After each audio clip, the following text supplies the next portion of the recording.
I've seen over the last 20 years or so, these customers or the freight forwarders and the logistics providers that are really focused on a particular niche always seem to do extremely well.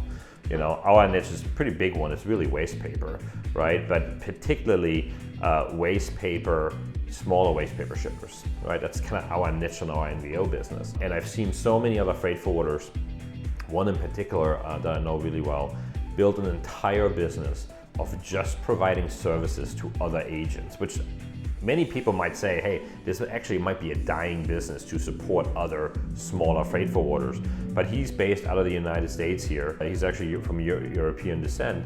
And he basically just tell all his friends in Europe, just come to me whenever you have shipments come to the US. I can handle the trucking, I can handle the logistics side, I can handle the transloading, I can handle the ocean freight import and export, and any kind of customs that are related to that.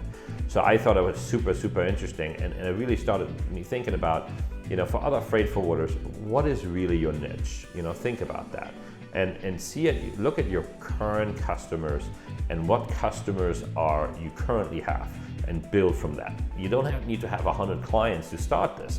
You can really have 2 or 3 clients and just ask them saying, hey, who else should I be dealing with in that little industry? You know, for example, if you have a customer that, I don't know, does plastic cups, right? Ask him like, what other food related products or packaging products can I service, you know?